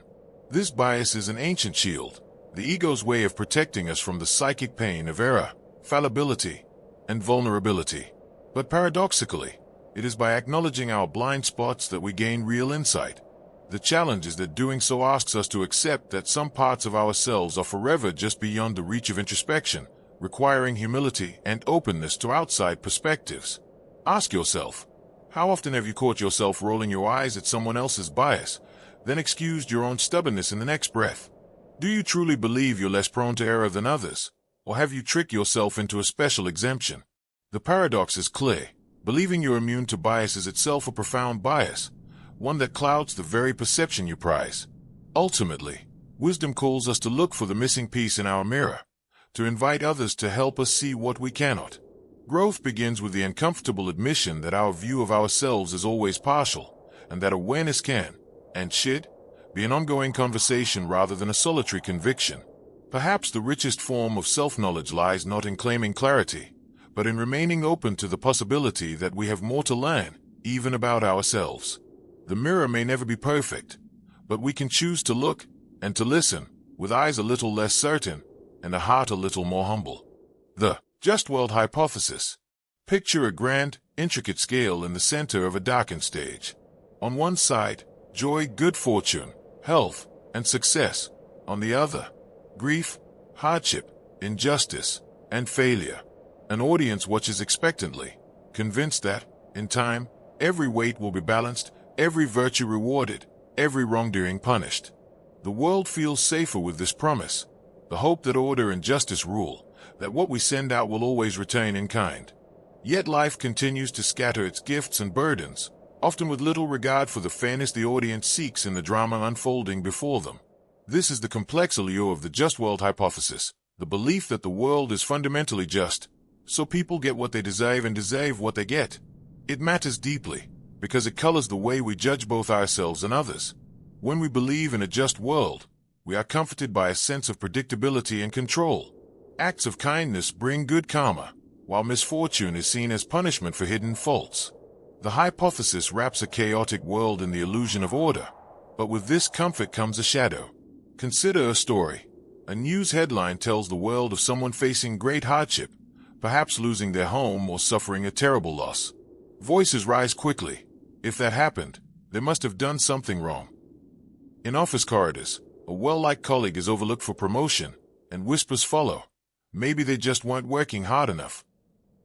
The emotional distance this creates protects us from the anxiety that bad things could happen randomly, to anyone. Yet, this same instinct can breed blame, withdrawal, or coldness toward those who struggle. The deeper implications of the just world hypothesis are profound. On the surface, it offers hope and a sense of purpose, motivating fairness, law, and striving. But in practice, it can justify indifference or even cruelty. They brought it on themselves. It blunts empathy, roots prejudice, and oversimplifies the realities of luck, privilege, and systemic injustice. On a personal level, it magnifies feelings of shame when we ourselves face undeserved pain, tainting suffering inward with the question, what did I do to earn this? Beneath this bias is a universal yearning. We want a map, a pattern, a reason for everything, especially when life feels arbitrary or frightening. We long to believe in causes and effects, in stories with tidy morals. But the truth is, life spills beyond such boundaries. Virtue is not always rewarded. Cruelty often escapes consequence. The just world hypothesis is both a shield and a trap, protecting us from chaos, yet leaving us vulnerable to harshness and misplaced blame. Ask yourself, in moments of comfort or struggle, How often do you assume there must be a deeper justice at work? When others suffer, do you feel the urge to search for their mistake? Can you recall a time when unfairness visited your life, unearned and inexplicable? Recognizing this bias means embracing the ambiguity that true empathy requires. It means honoring both our longing for justice and our responsibility to see suffering neutrally, to offer kindness without condition or judgment. Ultimately, perhaps wisdom lies in holding the paradox gently, seeking and working for justice, while accepting that life will not always conform to our sense of fair play. Real compassion blooms when we loosen our grip on the need to explain every pain or blessing, and instead ask, how can I help, no matter what the cause? In a world that so often resists perfect balance, it may be our mindful awareness and gentle response that brings a measure of peace to the scales. The pessimism bias. Imagine waking before dawn in a quiet city, the skyline cloaked in heavy, rolling mist. As you look out your window, the world appears muted. Shadows loom larger than buildings. Every street seems deserted and every alley more ominous than inviting. You sense, instinctively, that the day ahead might be filled with struggle, as if the fog will never lift. This is the landscape painted by pessimism bias, a mental filter that tints the future in shades of doubt, risk, and anticipated disappointment. Pessimism bias is our tendency to overestimate the likelihood of negative outcomes, believing that things are more likely to go wrong than right. It matters because it shapes not just our expectations, but our choices, our relationships, and our resilience. When this bias takes root in our thinking, possibility narrows and hope seems naive or unattainable. Life's uncertainties are cast not as open doors, but as looming threats. Consider the job seeker who, despite a string of positive interviews, convinces herself she'll never be hired. Each new email is met with dread, every silence confirms her fears, and a single rejection outweighs a dozen small victories. She hesitates to take risks, second-guesses opportunities, and shrinks her dreams to safeguard against future letdowns. Ironically, her sense of self-protection can spiral into self-fulfilling prophecy. Discouragement dulls her enthusiasm, and the fog lingers on. The implications of pessimism bias stretch into all corners of life. On a personal level, it fosters anxiety, undermines confidence, and curbs ambition. In relationships, it can erode trust or spark unnecessary conflict as we anticipate betrayals or amplify minor faults. In society, strong pessimism can dampen collective progress and drive cycles of fear-based decision-making. Yet, this bias taps into something deeply human, a survival instinct to anticipate danger and prepare for loss. We all know the cultural veneration of caution. Hope for the best, but prepare for the worst. But when preparing for the worst defines our outlook, it can become a rigid worldview that closes us to gratitude, joy, and the genuine possibility of things going right. There's a subtle comfort in anticipating pain. It seems to offer control in a chaotic world. Yet, is that control real, or merely a shield that costs us the brightness we might otherwise embrace? Reflect on your own life. Where does pessimism bias whisper to you? When have you downplayed a potential joy, opportunity, or friendship, believing that disappointment is just around the corner? To question pessimism bias is not to ignore risk or court disaster, but to consider, what possibilities am I clouding over out of habit, hurt, or fear? At its core, the paradox of pessimism bias is that it seeks to protect us, but often limits the very growth, connection, and fulfillment it hopes to preserve. Perhaps the challenge is not to banish all shadow from our thinking, but to find the confidence to move through the fog, recognizing that each day is still unwritten, that uncertainty can contain not just loss, but unexpected beauty. In the end, maybe awareness is the sun that gently starts to burn through the mist. To notice our pessimism and accept it with kindness, not as truth, but as one voice of many, may be the first step toward a broader, braver, and more generous experience of life. Hope, after all, is not blind. It is the patient decision to keep watching for dawn, even when the shadows appear longest. The selective perception. Imagine walking into a bustling art gallery filled with vibrant paintings, sculptures, and installations from countless artists. You approach one piece and, in a flash, your focus sharpens. Some see the colors, others the brushstrokes, still others the underlying message. Each viewer's perception is filtered through a personal lens shaped by experience, beliefs, and biases, causing them to see different stories in the same artwork. What you notice depends on what your mind is attuned to, your unique selective perception shaping your reality.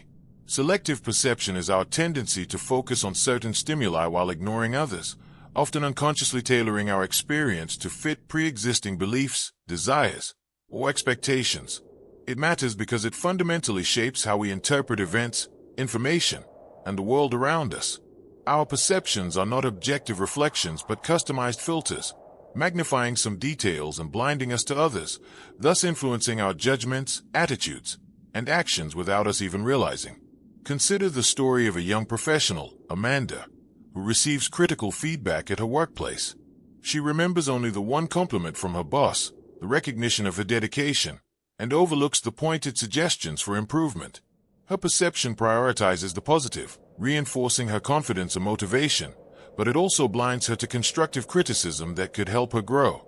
Meanwhile, her colleague, Mark, fixates on the negative feedback, feeling discouraged and doubting himself. Their contrasting perceptions shape their responses and trajectories in life, illustrating how selective perception influences our experience. The deeper implications of this bias are profound. On a personal level, selective perception can entrench misunderstandings, reinforce stereotypes, and distort reality, making it difficult to see things clearly or empathize with others. It can comfort us by confirming our biases but also trap us in echo chambers of self-illusion and refusal to confront uncomfortable truths.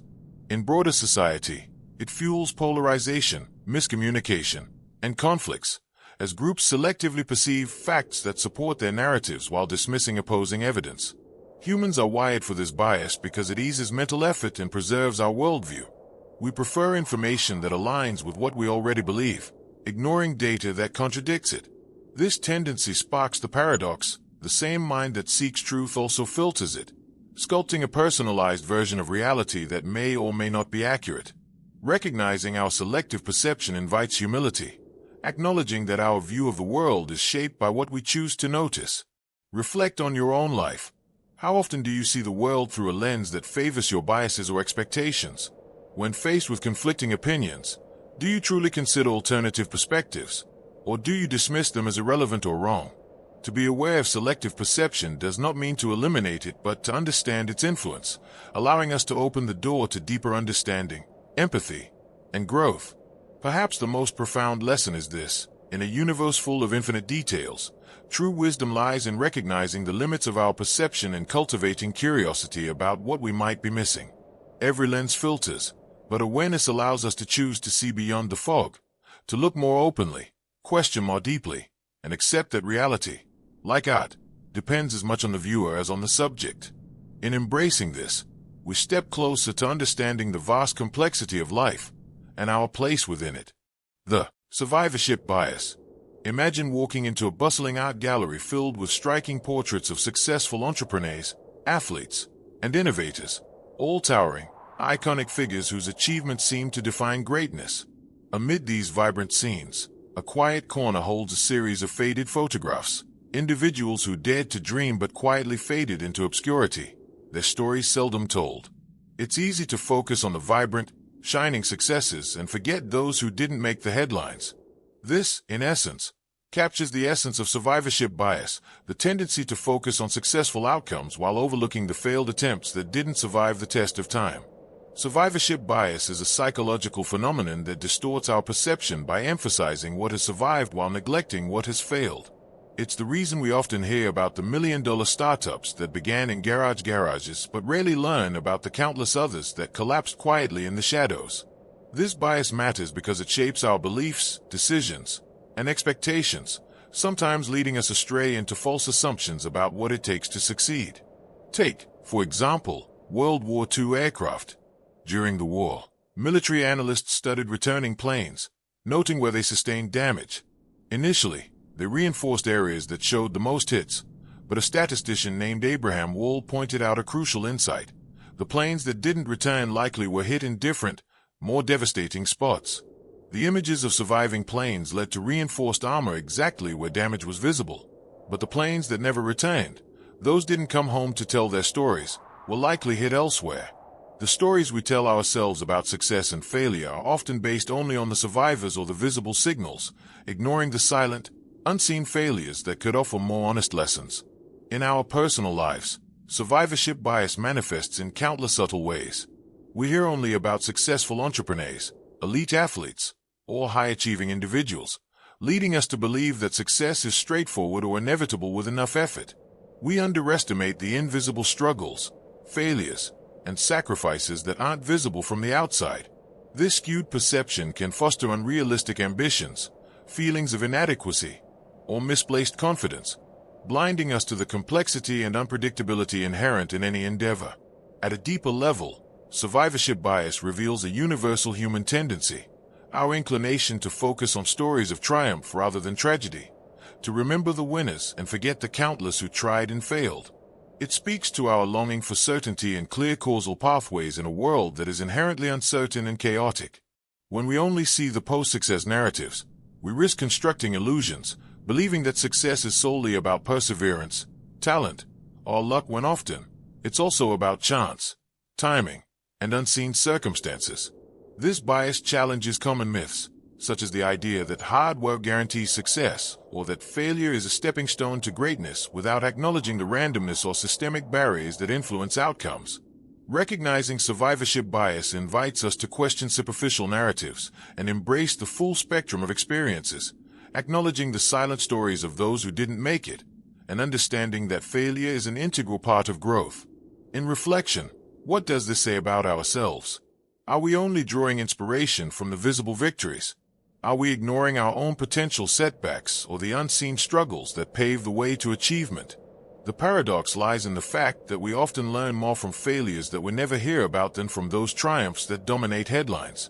Accepting this opens a space for humility, resilience, and a more nuanced understanding of success. As we ponder this, perhaps the deepest lesson lies not in avoiding failure or blindly mimicking success, but in cultivating awareness of the unseen forces at play. To truly grow, we must see beyond the surface, question the stories we accept, and recognize the invisible stories that shape our world.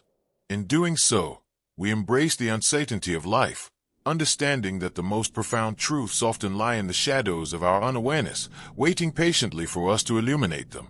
The zero-risk bias. Picture a courtroom where a judge is handed two cases. One involves saving a small child trapped in a burning building, and the other involves reallocating resources to prevent a large-scale epidemic. The judge is told to focus solely on the immediate, tangible outcome, saving the child, and to dismiss the broader, more complex implications.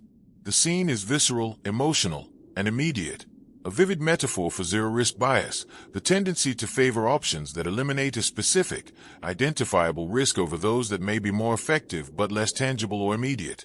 It's an instinctual pull toward certainty in a world rife with uncertainty. Zero-risk bias is a cognitive tendency that inclines us to prioritize the absolute elimination of a specific risk, no matter how small or overshadowed by larger, systemic issues, over more balanced, holistic approaches.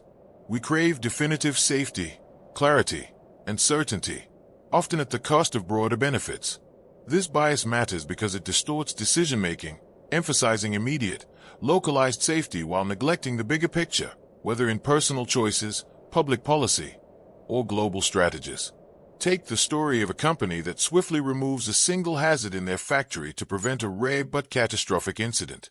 At first glance, it seems responsible to eliminate the known danger, but in doing so, they might ignore more pervasive, underlying risks, unsafe work practices, broader safety protocols that could prevent more widespread harm.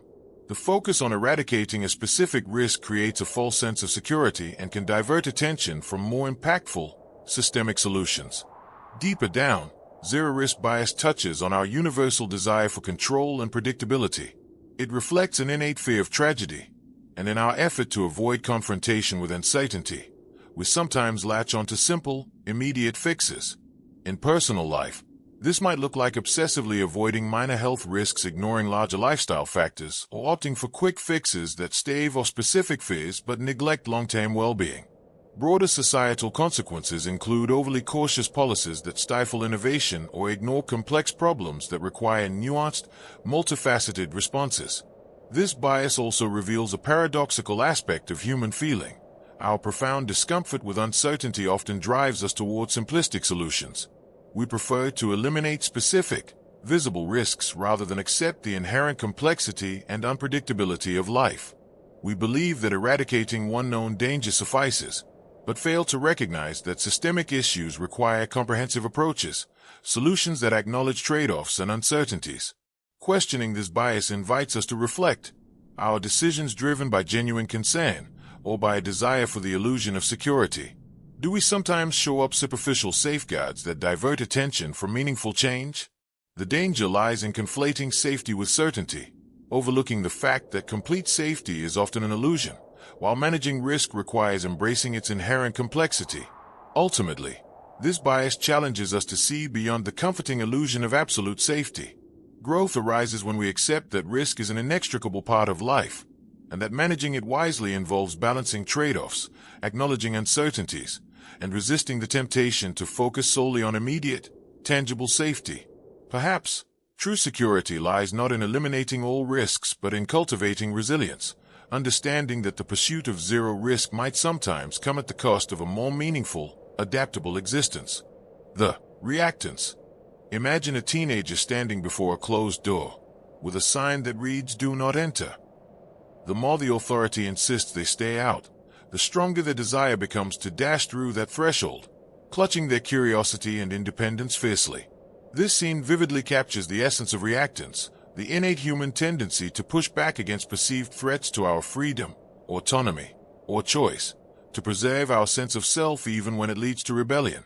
Reactance is a psychological response that occurs when people feel their freedoms or choices are being restricted or threatened. Instead of complying or accepting, they often resist more strongly, fueled by a fundamental need for independence and self-determination. This matters because it shapes behavior, attitudes, and relationships, sometimes leading to unintended consequences when efforts to influence or control backfire. Consider the story of a parent trying to encourage a teenager to study.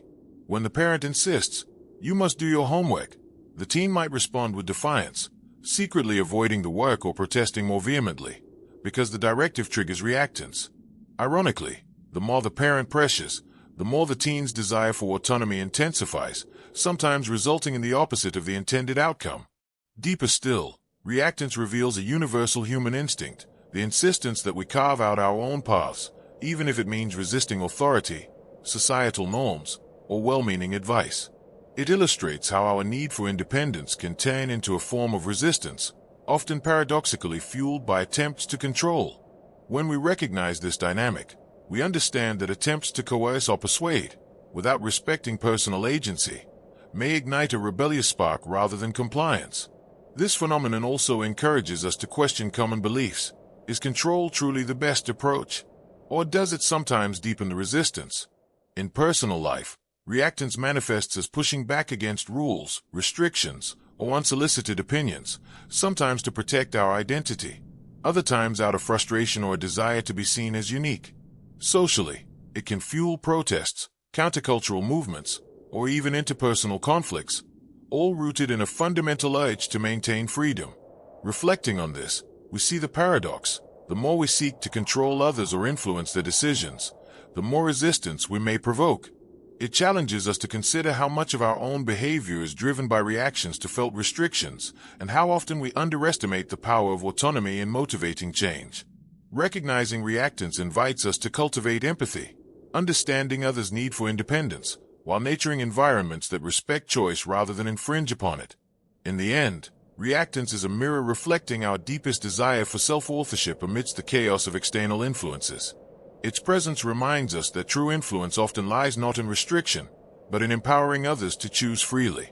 Perhaps the most profound insight is that freedom is not given but nurtured, through understanding, patience, and respect, allowing us, individually and collectively, to grow without triggering our rebellious inner voice. The choice supportive bias. Imagine walking into a cozy library filled with shelves of books, each representing a choice you've made. Career paths, relationships, or daily habits.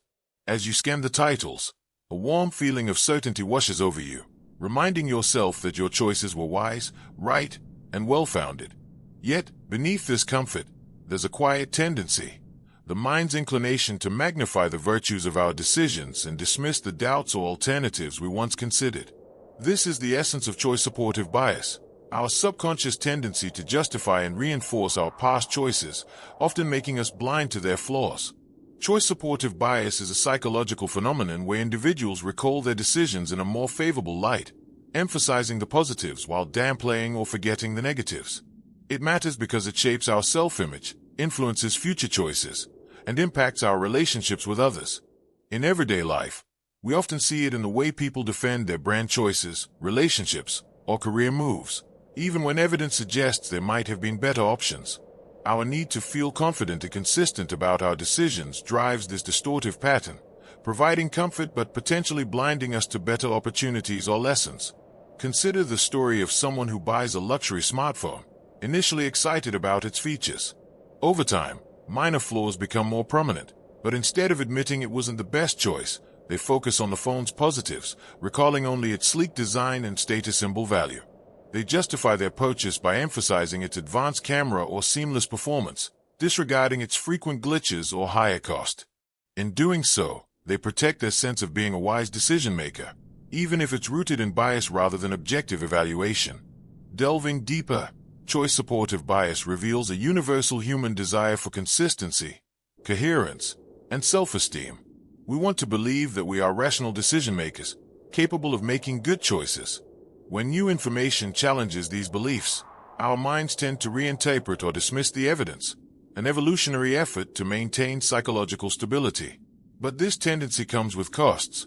It can prevent us from learning from mistakes, inhibit growth, and distort reality, both individually and societally. This bias also invites us to question the myths surrounding decision-making. Are we truly rational architects of our lives, or are we often rationalizing after the fact? Does every choice serve our best interest, or do we sometimes cling to decisions that no longer fit? Recognizing choice-supportive bias encourages humility, an awareness that our memories and perceptions of our decision process are imperfect and subjective.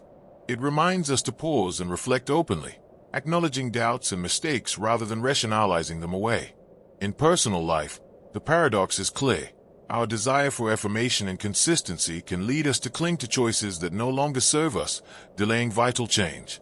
Meanwhile, in societal contexts, collective bias can prevent progress, where groups justify harmful traditions or policies simply because they are familiar or comfortable. Embracing this awareness involves accepting the imperfections of our memories and perceptions, fostering humility, and cultivating curiosity toward what might have been better choices. Ultimately, choice-supportive bias challenges us to consider whether our reassurance about past decisions is a source of comfort or a barrier to growth. The delicate balance lies in recognizing the human instinct to justify while remaining open to revising our perspectives.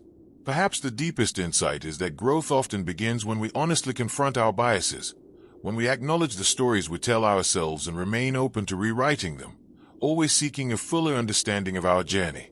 The availability cascade. Imagine a single candle flickering in a dark room. Each time someone mentions a mysterious illness spreading across the city, that tiny flame grows brighter in your mind. Soon, what was once a faint concern blazes into a towering inferno of fear and belief, not because new evidence has emerged, but because the story has been echoed repeatedly, each retelling adding fuel, each confirmation making the flames taller and more intense. This is the essence of an availability cascade, a self-reinforcing cycle where repeated information, whether accurate or not, gains legitimacy and acceptance until it becomes a widely held truth. An availability cascade involves a process where belief gains momentum through social reinforcement, often independent of concrete evidence. When ideas or fears are repeated enough times across media, conversations, and social networks, they acquire an almost undeniable sense of veracity. The real danger is that this amplification may distort reality, causing collective perceptions to spiral out of proportion and shape outcomes far beyond the initial facts. Consider the example of a false health scare that begins with a tiny mention in a local newspaper. As the story is shared on social media, each retelling emphasizing danger and suffering, public anxiety magnifies. Soon, communities hoard supplies, reject scientific advice, and demand drastic measures, all driven by the collective belief that the threat is imminent and catastrophic, despite scientific evidence suggesting otherwise. The social reinforcement has created an illusion of consensus rooted in repeated stories, not in verified truth. At a deeper level, availability cascades expose our vulnerability to influence, how our perceptions are shaped not just by facts but by the relentless repetition of ideas. These cascades reveal a universal human desire for certainty and clarity in a complex world. We seek explanations, comfort, and reassurance, and when a narrative is echoed enough times, it seems more real, more urgent, and more justified. This dynamic fosters fear, fuels myths, and can even lead to societal upheaval or unwarranted panic. This phenomenon also prompts us to question the stories we accept and promote. Are we unwitting participants in the amplification of unfounded fears? Do we realize how our own sharing contributes to the invisible wave that can distort reality? The paradox is that the more we rely on familiar stories, the less likely we are to scrutinize their validity, often perpetuating misinformation and bias, crowdsourced truths that can spiral beyond reason. In personal life, awareness of an availability cascade may encourage us to pause before accepting or spreading sensational stories. It reminds us that the emotional appeal of repeated narratives can overpower rational judgment. Society-wide, recognizing this process can foster a more critical engagement with the news and information we consume, promoting skepticism and a hunger for verified facts rather than sensational repetition. Ultimately, the availability cascade teaches us that beliefs are often shaped not solely by evidence but by the social forces that surround us. It challenges us to examine whether we are merely passengers on an information wave or active participants steering the vehicle with deliberate awareness. The deepest insight might be that truth is not necessarily the loudest voice in the room, but the one we choose to investigate carefully and thoughtfully. In a world awash with stories, perhaps our greatest act of courage is to listen beyond the flames, questioning, reflecting, and seeking a deeper understanding of what truly matters. The information bias. Imagine walking through a dimly lit forest, illuminated only by flickering candles placed randomly along a trail. Each candle's glow provides partial insight, yet the overall path remains uncertain and fragmented. You might confidently believe you understand the terrain because of the limited light, but in truth, your perception is shaped by the narrow slices of information you have chosen or encountered, regardless of whether they form a complete picture. This is the essence of information bias, the tendency to seek, interpret, or rely on information that confirms existing beliefs or is easily available, often leading us to overlook more comprehensive or contradictory data. Information bias is a subtle yet powerful influence on our cognition. It manifests when we focus excessively on what's readily accessible, such as headlines, first impressions, or familiar facts, while dismissing or ignoring other relevant details. It matters because it skews our understanding, influences decisions, and can reinforce misconceptions, whether about health, politics, relationships, or personal beliefs. Our minds are naturally drawn to specific information because it feels manageable, validated, or comforting, even if it leads us astray from a fuller truth. Consider the story of a person who reads a few articles about a new diet that promises rapid weight loss. If these articles highlight quick results but omit warnings or scientific reviews, they might lead the person to believe the diet is universally effective and safe. When they start losing weight quickly, they become convinced, ignoring evidence of potential health risks or varied individual responses. Their belief solidifies, not because they have evaluated all evidence objectively, but because they sought information that supported their desire for quick results. On a deeper level, information bias exposes our universal vulnerability, our need for certainty and simplicity in a complex world. We prefer to have quick, digestible snippets of information because it reduces cognitive effort and emotional discomfort.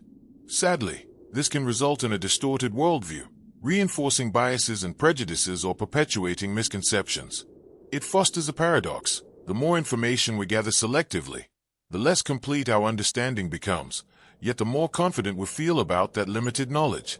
This bias prompts us to question common assumptions, such as the idea that more information always leads to better decisions.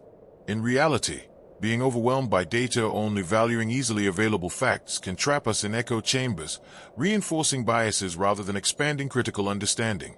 Recognizing this tendency invites humility and encourages us to actively seek out diverse, even conflicting, sources of information. It reminds us that genuine knowledge often requires patience, curiosity, and the willingness to confront uncertainty. In our personal lives, awareness of information bias can lead to more mindful consumption of news, ideas, and feedback.